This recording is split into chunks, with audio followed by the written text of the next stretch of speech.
Good evening, ladies and gentlemen. Ron Wallace here with Ballin' Down South Sports Network. Here with another episode of the interview. I can tell you this this head football coach here is no beginner here at coaching football.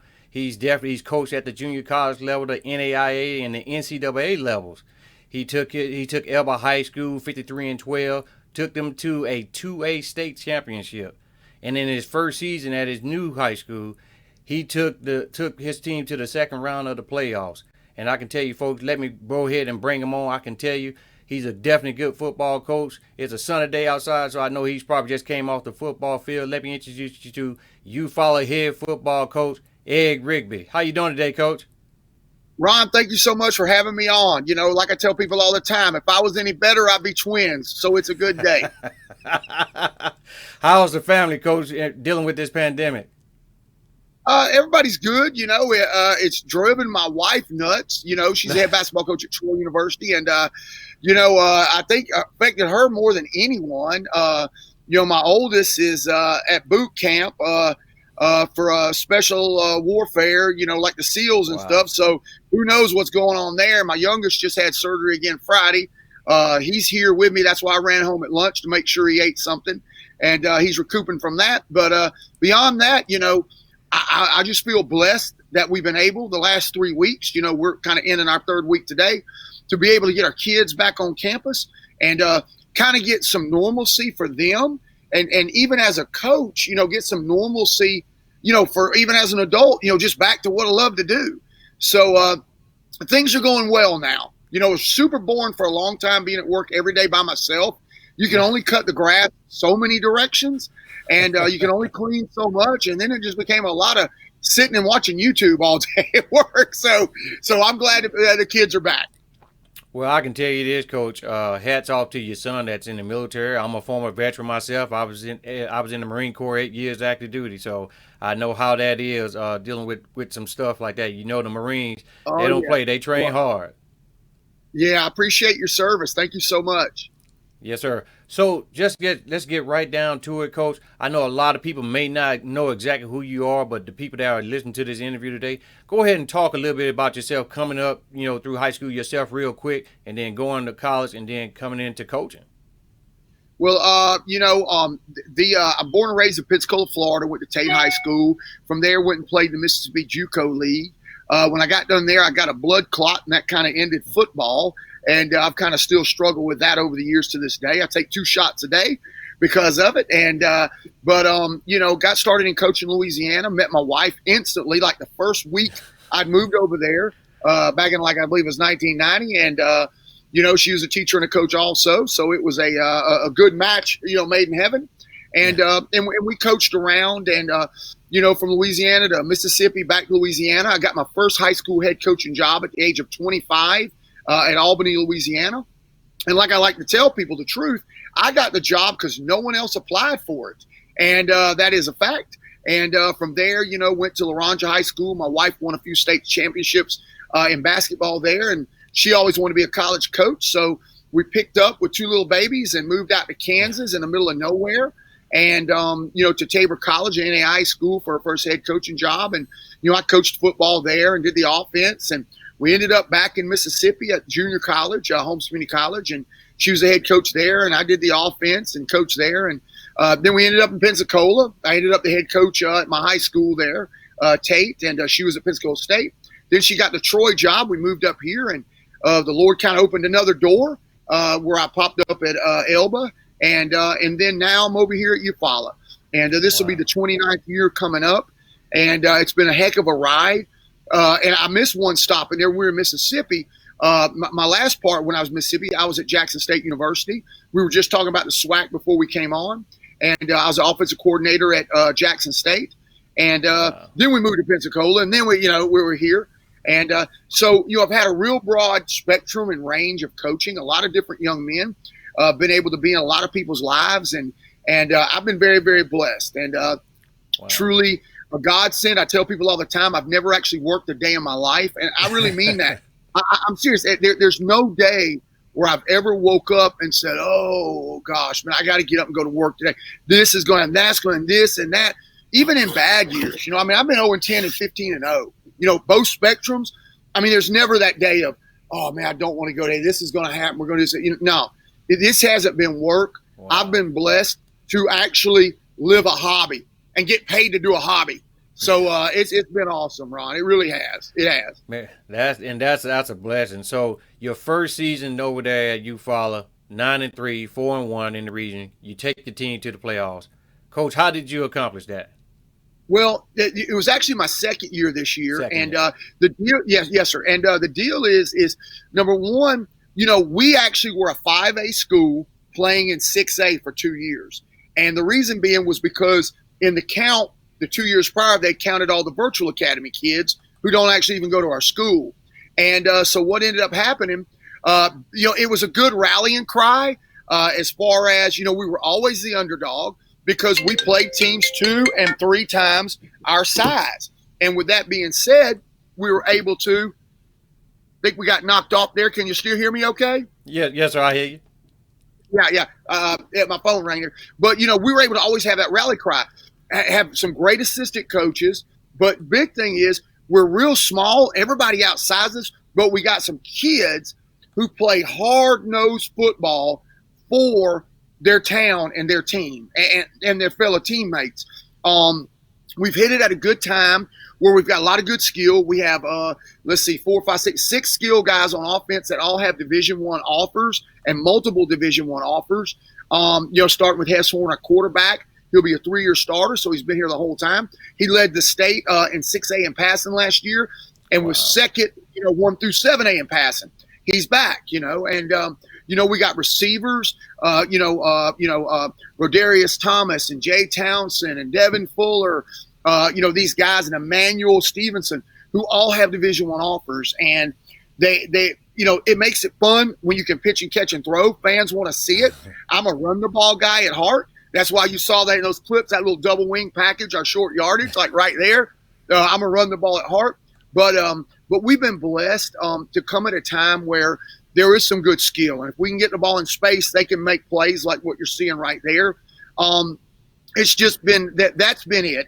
And you add really good coaches. Rodney Jordan's my offensive coordinator. He's been with me a while and was at Eufaula. Guys who they eat, sleep, and breathe football, and put it together with some kids who want to eat, sleep, and breathe football.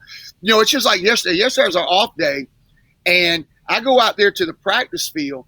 There's 47 kids out there, wow. And I'm cutting grass and weed eating around. Just let them do their thing. Staying out of the way. Let them have fun. They were out there for an hour and a half and never slowed up. I think they went over and got water one time. And, wow. Again, we're not the biggest. We're not, all that and the best looking and all that. But we got some hard-nosed kids that grew up watching it. The guys in front of them, Jarrell Jernigan's one of my guys on staff. And, Jarrell played here, set all the records at Troy, won a Super Bowl, caught touchdown passes in it, Jarrell. Wow. They got some guys who played ahead of them like that, who set that bar real high, and they're working hard to live up to it, It's tough when you're in a town and you go, it's not the same when you're in a big city. When you're in a small town like this, when you go to church on Sunday, they're going to talk about that football game, good or bad. You know what I'm saying? You're going to hear about it at church. You're going to hear about it at Walmart. You're going to hear about it at the Dollar General. No matter where you go, if you go to the Donut King, you're going to hear about the doggone football game. And everywhere I go, I was telling this funny story the other day. I was coming through my neighborhood, and this elderly man flagged me down. Little elderly man, I'd say, late 70s, barely moving along. And I don't even know who he knew I was. And he flagged me down. He said, "Coach," I rolled down my window. And I never seen him before in my life. And he goes, "Please tell me we're playing football this year." I said, "Yes, sir, we are playing football this year." So, that's the mentality of this town, and the kids feed off of that. And that's how they win so many football games here and have such a great tradition. And, their dads played, their brothers played, their uncles played, I got ones with granddads who played. Heck, I got one of them whose granddad won the state championships here. I got two of them. Their granddad won the state championship. He was the head football coach, here. And so it's just that kind of town. And as a football coach, it's a blessing to get in a that. I've always said, you never want to be somewhere where people don't care about football. If you're a coach, it ain't no fun if they don't care about football. Well, I can tell you this, Coach. That sounds like y'all got a close knit community over there in Eufaula. So basically, what is your coaching philosophy? My philosophy, when I first got started back in the '90s as a head coach, my second job was at Laranja High School. Shannon was already there, and she had won a state championship like on a Saturday, and they had their coach had retired, and they hired me like on a Tuesday, thinking, well, heck, if she can do it like that, this guy, her husband, probably do it too. Well, it wasn't as easy in football, and but I followed a guy named Jimmy Morris. He had won 263 or 68 football games. And he gave me some advice one day. And he actually came out in the spring and watched football practice. And he watched practice. And I go up to him when it's over thinking, hey, he's going to look out there and the old young buck is getting after it. And he's going to have a lot of praise. And I said, Coach, what do you think? He said, too long, wasted everybody's time. And I was kind of shocked and, kind of, whoa. So we stayed after that day. And he imparted some knowledge on me and wisdom that I've used to this day. And one of them, and here's the thing, here's my philosophy. And I got this from him. I give him all the credit. The first thing you've got to do is get the kids, or you got to believe in what you're doing. That's number one. And I do. We're going to play hard defense, bring pressure, and we're going to get to the quarterback. That's our priority one. That's all we talk about. And we're going to play man coverage, period, behind it, so we can keep bodies in the box. The next thing is so we got to believe in what we do. Offensively, I want to pound it. If we got a quarterback can throw, which we do, we're going to throw. The number two thing is you got to get the players to believe in it. And when you're playing exciting, pitch and catch up and down the field, basketball on grass, and on defense, kids get to know they're going to get to put pressure on the quarterback. We're going to have corner blitzes and all that kind of stuff. That's exciting to them. So they believe in what you're doing. And the third thing he told me, and it's the hardest, is proper placement of personnel.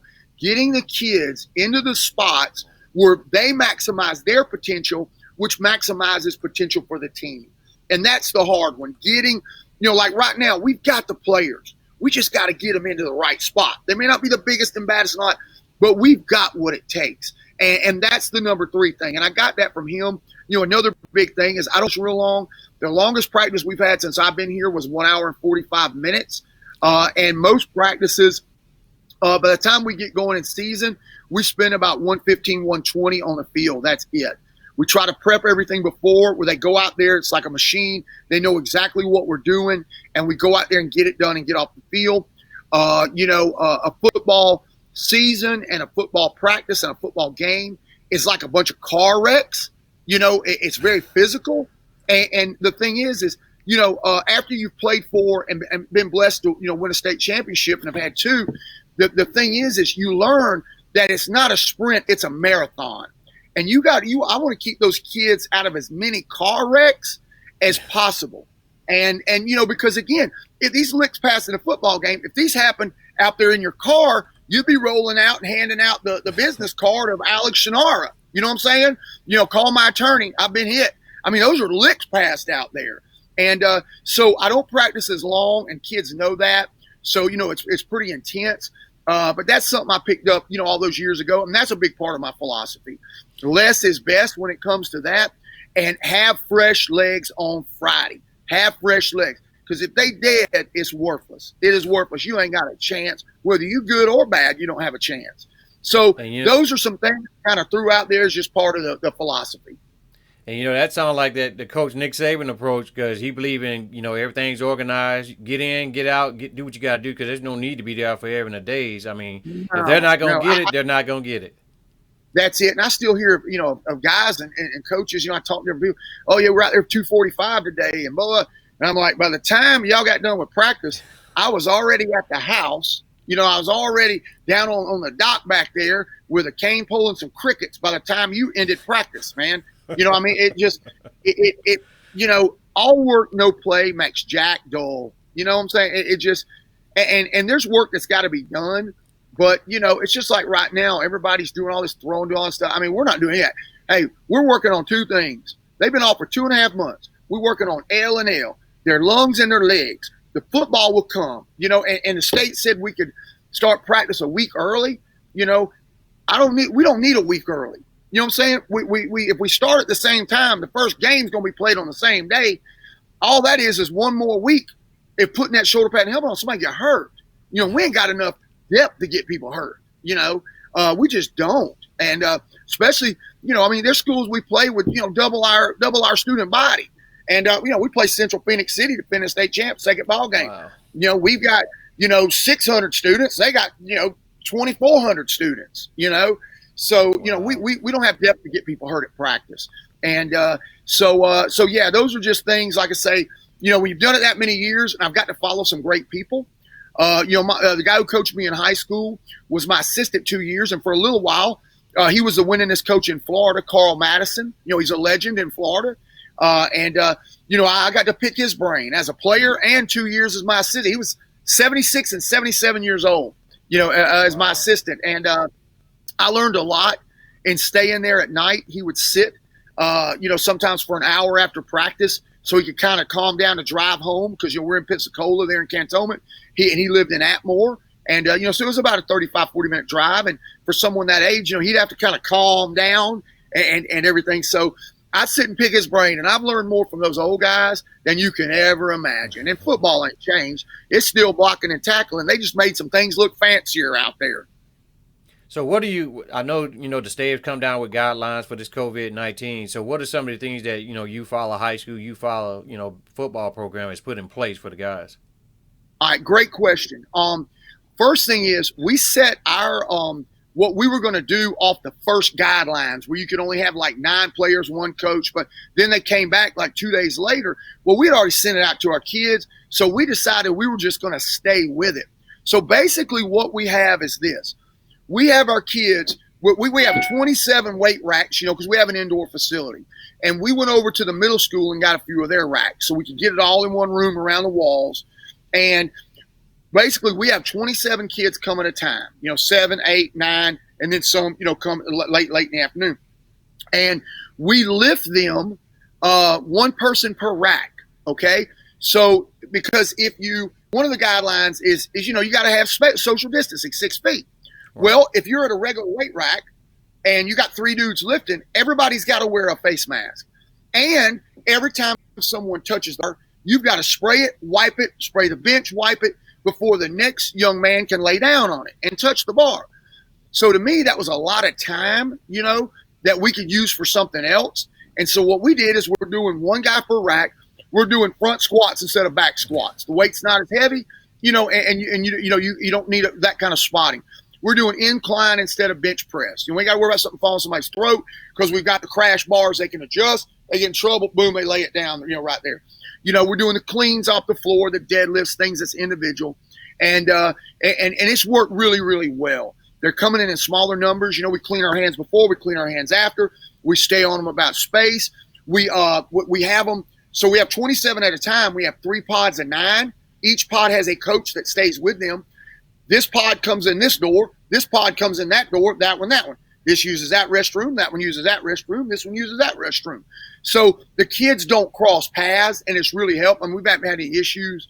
The one issue we did have was a kid who had it, prior to coming to football. So that, but everything else has went really smooth. And one thing, for moms especially, and dads too, that we may have accomplished through all this, these kids know how to clean. Because when we're done, we talk them through. Spray the bench 7 times. Spray the bar 8 times. Spray this. Hey, you touch that, spray that twice. Spray that twice. We were on a headset. They can all hear us in there. And so these jokers know how to clean up. They know how to wipe down. That is the cleanest spot on earth. If I need surgery this afternoon, take me up the facility because I know it's germ-free. Let's do it right there. But no, it's went really smooth. The coaches came up with a plan of how to do it. And I give them the credit for it. And it's really went smooth. I'm excited for our kids because they've been off for 2.5 months. Some had weights, some did not. So they do push-ups, sit-ups, whatever. But to see the strength, when we finished cleans today, when we finished with we did 4 sets of 5, 1 set of 3 on all the 3 cores. To see 225, 225, 225, 245, 245, and these weights on power cleans off the floor. We're old school, and they're doing it on them last sets. They're starting to get their strength back. It's beautiful to see from when we started just 3 short weeks ago. So I'm excited, man. The kids are excited. They're really hungry for it. for structure. Now it's the thing of getting them to go to bed they're used to, we're playing games till 3 a.m. And I've been doing my checks. I did it again today. I walk around. I'll go, what time? Loser right here, ladies and gentlemen, went to bed at 2:30. Who was playing him? There's somebody here was playing him. I know y'all lying. Somebody was playing him. If y'all on Fortnite or whatever it is, I know somebody in here was. Don't you lie. And but have a good time with them about it. But they're starting to get back in routine where we actually have some 11:30s and 12s now going to bed. So they're starting to get back in routine. So I'm excited. Well, before I let you go, Cole, what would you be able to say to a kid if it's their last high school season, they're getting ready to go play at the next level? Basically, what would you tell those guys? Well, the first thing is like anything, enjoy the ride. This is an adventure that you won't sit there, and you know this because you've been there. You won't sit there every day of your life and go, I remember high school football. But when you do come back, when you do see somebody that you played with, I don't care whether you're on a church pew somewhere or a bar stool somewhere, once you get the pleasantries out of the way, how's your wife, how's your kids, how's your wife, it's going to go back to, hey, remember the time so-and-so did so-and-so at football? Hey, remember that game when we beat so-and-so, we run for the touchdown? You remember this? It's going to mean something to you in life and for your kids one day, and being able to tell them it's going to mean something. And enjoy the ride. Obviously focus on your grades and all. Football will take care of itself if you're on that level of a player, but enjoy the ride, because one day you're going to be 52, out of shape, and you're going to wish you could run and jump and do something and all that and do it one more time. And so enjoy the ride because it's an adventure. Well, I appreciate you coming on today, Coach. We got to get your wife on here too. To let her know I'm gonna be reaching out to her.